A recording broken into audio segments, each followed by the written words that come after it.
ज्ञान होता है, ये बताइए। ज्ञान होकर अज्ञान का नाश होता है या अज्ञान के नाश के बाद ज्ञान होता है? तो उन्होंने उत्तर दिया कि जैसे रात्रि की जो तमस्या है, अंधकार है, वो अरुणोदय से दूर हो जाता है। अरुणोदय उस अंधकार को दूर करता है, तब सूर्योदय होता है।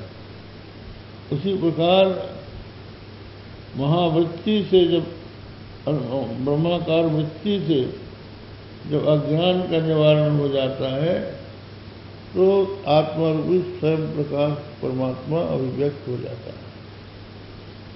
तो ये है परमात्मा को जानने का विधान। लेकिन आवश्यक होता है इसमें गुरु होना चाहिए। गुरु की आवश्यकता क्यों है? क्योंकि जब तक गुरु उसकी पुष्टि नहीं करेंगे, तब तक मन में संदेह बना रहेगा कि हम सही है कि गलत है। जब वो कह देंगे कि हाँ तुम्हारा ज्ञान सही है। श्री सुखदेव जी की कथा है,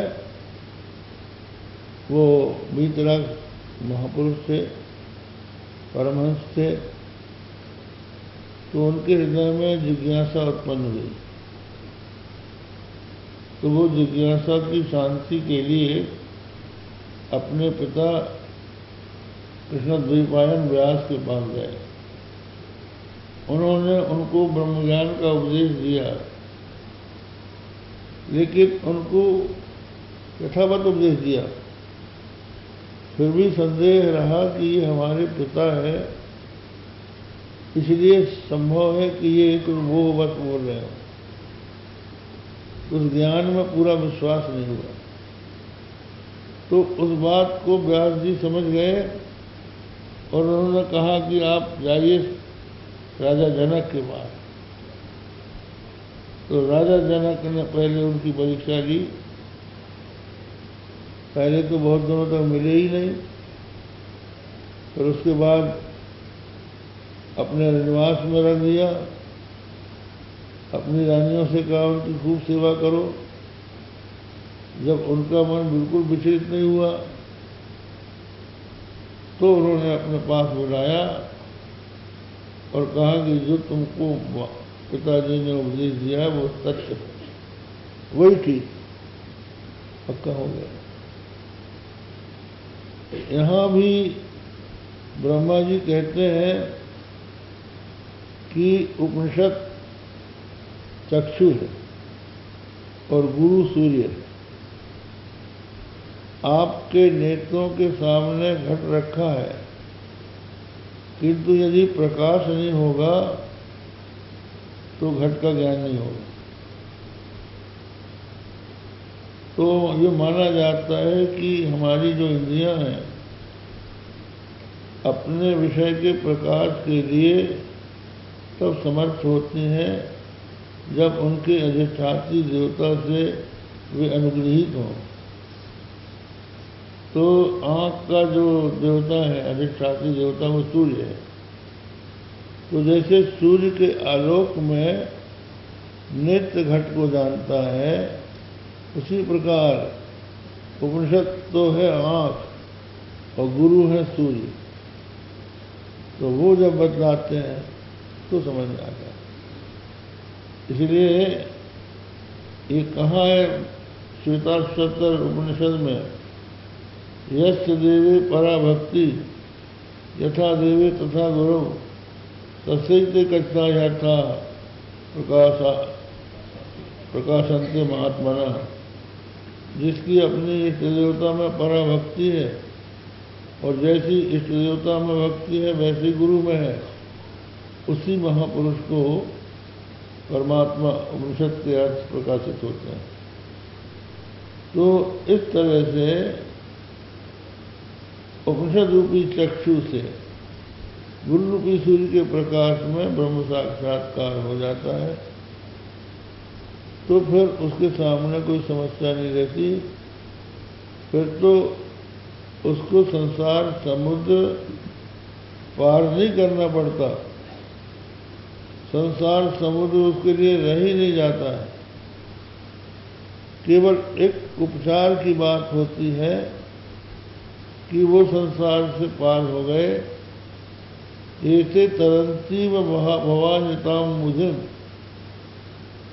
इस संसार रूपी झूठे समुद्र को पार से कर जाते हैं।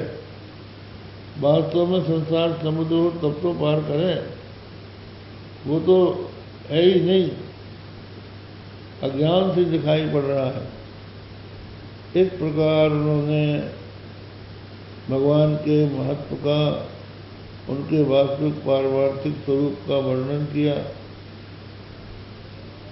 और फिर उसके पश्चात ये बताया कि ये सब कुछ आपके कृपा प्रसाद के लेश से ही संभव होता है, अन्यथा कोई आत्मा के स्वरूप को नहीं जान पाता। और मैं तो ये मानता हूँ, प्राणगृहीत एवं, तो अब तो मैं ये कहना चाहता हूँ कि ये ब्रज की गौएं, ब्रज की गोपियाँ धन्य है जो आपके सानिध्य को प्राप्त करके आपसे उन्होंने आपसे के संपर्क से परमानंद का अनुभव किया और उनका ये सौभाग्य था कि जो आपने उनका स्तन पिया, दूध पिया। भगवान ने ब्रह्मा जी के मोह के पश्चात ये जो लीला की, ग्वाल वाल और बछड़ों के रूप में जो अपने आप को बनाया, उसका उद्देश्य केवल ब्रह्मा को ही चमत्कृत करना नहीं था, उसका उद्देश्य ये भी था कि बहुत सी गोपियां जब माता यशोदा को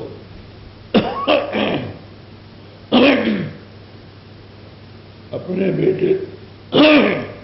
बेटे श्री कृष्ण को लाड़ लड़ाते, माखन मिश्री खिलाते देखती थी, तो उनके मन में ये भावना होती थी कि यदि कृष्ण हमारा भी बेटा होता तो हम भी इस तरह से लाड़ लड़ाते। गौएं जब भगवान श्री कृष्ण को देखती थी तो वो उनको चाटने लगती थी, उनके स्तनों से दूध की धारा बहने लगती थी। वो भी सोचती थी कि कृष्ण हमारा बछड़ा होता है। तो भगवान ने उनकी इच्छा पूरी, वो बछड़ा बन के गौओं के पास पहुंच गए और ग्वाल वाल बनकर अपनी माताओं के पास पहुंच गए। और यहाँ तक कि ब्रज की जितनी गोपियां थी उन सबका विवाह भगवान श्री कृष्ण से हुआ, क्योंकि जो गोप लोग थे उनके यहाँ बाल विवाह की प्रथा थी। 5 वर्ष की अवस्था में उनके यहाँ विवाह हो जाता था, तो 5 वर्ष की अवस्था में ग्वाल बाल खुद ही बन गए।